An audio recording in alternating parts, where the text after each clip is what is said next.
So last season లో మీరు వెళ్ళారు, ఈ సీజన్ లో మీ ఇంకో ఫ్రెండ్ కూడా వెళ్ళింది, కాకపోతే ఫస్ట్ వీక్ ఎలిమినేషన్ బయటకు వచ్చేసింది. అసలు సృష్టి వర్మని సెలెక్ట్ చేసుకోవడమే బిగ్ బాస్ క్రైటీరియాలో మిస్టేక్ అంట. నేను ఇప్పుడు 21 ఏళ్ళకో 23 ఏళ్ళకో పోక్సో ఎట్లా పడుతుంది? అప్పుడు పో జరిగిందని ఇప్పుడు ఎట్లా పడుతుంది? సంజన గారు మంచి యాక్టర్, సో మధ్యలో ఏవో అలిగేషన్స్ వచ్చినా కానీ షీ ప్రూవ్డ్ నేను ఇది కాదు అని. కానీ ఆవిడ కూడా ఇన్మెచ్యూర్డ్ గా ఎందుకు బిహేవ్ చేస్తుంది? ఏదో ఒకటి అలా చేయకపోతే. Sir Bharani garu already eliminate అయ్యారు లాస్ట్ టైం. అప్పుడు ఏంటంటే ఈ బాండింగ్స్ పెట్టుకోవడం వల్లే అని ప్రతి ఒక్కరు కామెంట్ చేశారు. అండ్ శ్రీజ చూస్తే ఇప్పుడు భరణి గారిని మొన్నటిదాకా నానా నానా అని అంత ఇదైంది. ఆయన వెళ్ళిపోయిన దగ్గర నుంచి మాధురి గారిని పట్టుకొని అమ్మ అమ్మ అని చెప్పేసి మాట్లాడుతుంది. బిగ్ బాస్ లో బాండింగ్స్ పెట్టుకోవడం కూడా కదా ఏర్పడతాయి నిజంగానే. ప్రతి ఒక్కరితో కొంచెం గొడవ పెట్టుకొని కొంచెం టార్గెట్ చేసే వాళ్ళలో సడన్ గా వాళ్ళకి రెడ్ కార్డ్ ఇచ్చి పంపించే ఛాన్సెస్ ఏం లేవా? అలాంటివి ఏముండవు, కానీ అది మరీ బిగ్ బాస్ ని తిట్టడం అట్లాంటివి చేస్తే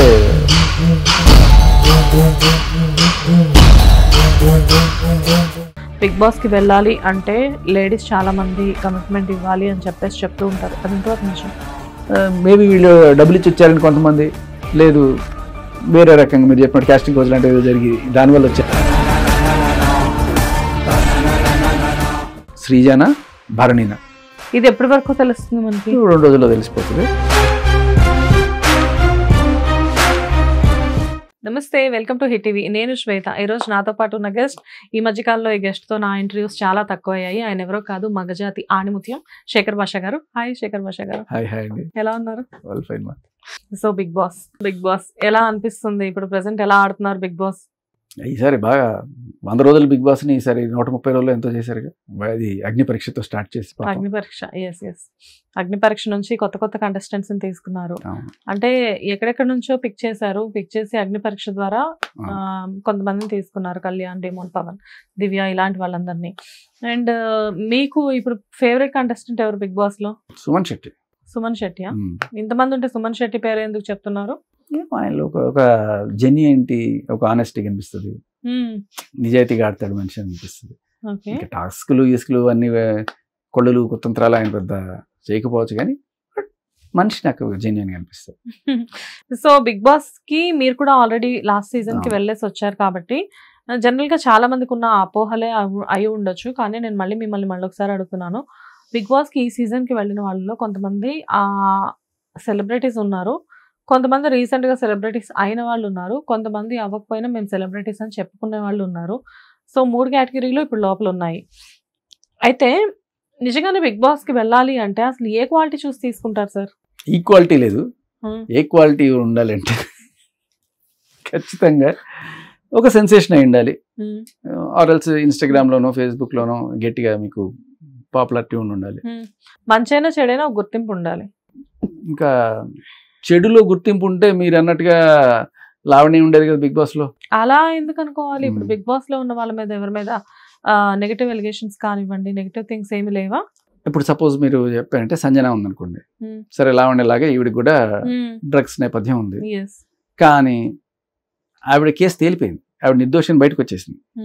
ఈవిడికి ఇప్పుడు ప్రూవ్ చేసుకోవడానికి ఒక పాయింట్ దొరికింది. ఏంటి?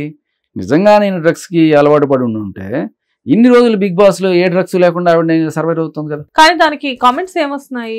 ప్రతి చిన్నదానికి ఈవిడ వాంటెడ్లీ గొడవ పెట్టుకుంటున్నారు, సో డ్రగ్స్ తీసుకోవట్లేదు కదా, ఆ ఫ్రస్ట్రేషన్ తట్టుకోలేకనే ఈవిడ ఇలా చేస్తున్నారేమో అని చెప్పేసి కూడా మాట్లాడుతున్నారు.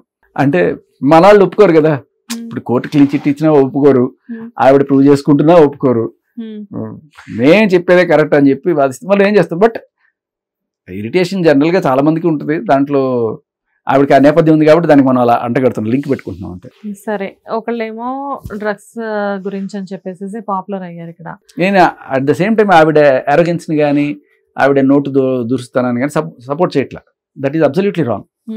ఆవిడ ఎవరినైనా సరే తక్కువ చేసి మాట్లాడడం కానీ, దొంగతనాలు చేసి వాళ్ళకి వీళ్ళకి కొట్టుకుంటున్నా కూడా హీ అని సంతోషించడం కానీ, అవి నాకు అసహ్యంగా అనిపించింది. ఎవరితో హార్ష్ గా మాట్లాడింది? సుమన్ శెట్టి గారు మొన్న నామినేషన్ టైంలో సంజన గారిని చాలా హార్ష్ గా మాట్లాడి చాలా గట్టిగా మాట్లాడారు. సంజన మాట్లాడలేకపోయారు సుమన్ శెట్టి తోటి, జనరల్ గా ఏంటంటే సుమన్ శెట్టి ఎక్కువ ఎవరితో మాట్లాడరు, ఇక్కడ రివర్స్ అయిపోయింది మొత్తం అంతా. సో అప్పుడు మీకు ఏమనిపించింది? అబ్సల్యూట్లీ జెన్యున్ ఫీలింగ్ కాబట్టి అందరు నోరు మూసుకుని ఉండాల్సిన పరిస్థితి, దాంట్లో నిజం ఉంది కాబట్టి. మిగతా సార్లు చాలా చోట్ల ఏదో చిన్న కోడిగుడికి కలిపినట్టుగా ఒకటి పట్టుకొచ్చి గట్టి గట్టిగా అరుచుకుంటూ ఉంటారు, దాంట్లో ఏ పాయింట్ కనిపించదు. కానీ సుమన్ శెట్టి మాట్లాడింది అబ్సల్యూట్ ట్రూత్. అండ్ ఇలా కొన్ని పాయింట్లు అవును కదా అనిపిస్తుంది ప్రతి ఒక్కరికి. సో లాస్ట్ సీజన్ లో మీరు వెళ్ళారు, ఈ సీజన్ లో మీ ఇంకో ఫ్రెండ్ కూడా వెళ్ళింది, కాకపోతే ఫస్ట్ వీక్ ఎలిమినేషన్ బయటకు వచ్చేసింది. సో ఏం మాట్లాడుకున్నారు మీ ఇద్దరు? అసలు సృష్టి వర్మని సెలెక్ట్ చేసుకోవడమే బిగ్ బాస్ క్రైటీరియాలో మిస్టేక్ అంట నేను. అంటే మేబీ వాళ్ళు చూడలేదేమో, ఓవర్లుక్ చేశారో మరి తెలీదు. ఆవిడ పెట్టిన ఆ పోక్సో కేసులు అవన్నీ పక్కన పెట్టేస్తే గాంధీ గారిని, నెహ్రూ గారిని ఆవిడ బండబూతులు తిరుగుతూ ఒక పోస్ట్ పెట్టింది. జాతిపితని నువ్వు మాస్టర్డ్ అనే మాట మాట్లాడడం అనేది చాలా చాలా అది నేరం యాక్చువల్గా. సో దానికి ఎఫ్ఐఆర్ అయింది, ఆవిడ మీద కేసు ఉంది. బట్ స్టిల్ ఆ కేసు కూడా ఏమైందో తెలీదు, కానీ అది ఆన్ రికార్డ్ ఉంది, దాంట్లో తప్పించుకునేది ఏం లేదు. ఆవిడ ఇన్స్టాగ్రామ్ పోస్ట్లో పెట్టింది, యాజ్ ఇట్ ఈజ్ ఉంది. సో అటువంటి వాళ్ళని బిగ్ బాస్ సెలెక్ట్ చేసుకోవడం అనేది, బిగ్ బాస్ జనరల్గా కొంత కాంట్రవర్సీ వాళ్ళని సెలెక్ట్ చేసుకోవచ్చు. కాంట్రవర్సీ వేరు, తప్పు వేరు. కాంట్రవర్సీ అంటే ఏంటి, ఒక చిన్న అంబిగ్యూటీ ఉంటుంది, రైటా రాంగా, లవ్ చెయ్యాలా వద్దా అన్నట్టుగా. వీళ్ళు రైటా రాంగ్ మధ్యలో ఉన్నారు, వీళ్ళు కొంతమంది రైట్ అంటారు, కొంతమంది రాంగ్ అంటారు. ఇటువంటి వాళ్ళ మీద కదా డిస్కషన్. తేలిపోయింది అనుకో, వీడు రైట్ వీళ్ళు రాంగ్ అని తేలిపోయింది అనుకో, దాని మీద పెద్ద డిస్కషన్స్ ఉండవు. ఎప్పుడు ఈ మిడిల్లో అటు ఇటు ఊగిసలాడుతుంటారు చూసారు, దీన్ని మనం కాంట్రవర్సీ అంటాం. సో ఇక్కడ కాంట్రవర్సీ ఏం లేదు. కాంట్రవర్సీ మేబీ జానీ మాస్టర్ విషయంలో ఉంది. ఏంటి, ఈవిడ పెట్టింది రైటా రాంగా? ఇప్పుడు ఈవిడ 21 ఏళ్ళకో 23 ఏళ్ళకో పోక్సో ఎట్లా పెడుతుంది? అప్పుడు ఎప్పుడో జరిగిందని ఇప్పుడు ఎట్లా పెడుతుంది అంటే, ఈవిడకు ఒక రీజన్ ఉంటుంది, ఆయనకు ఒక రీజన్ ఉంటుంది. సో ఆయన సపోర్ట్ చేసేవాళ్ళు ఉంటారు, ఈవిడ సపోర్ట్ చేసేవాళ్ళు. ఏ రీజన్ అయినా ఏదున్నా సపోర్ట్ చేయాల్సిన టైం వస్తే మీరు డెఫినెట్ గా అబ్బాయిలకే సపోర్ట్ చేస్తారు కదా సార్? అలా ఏం లేదమ్మా.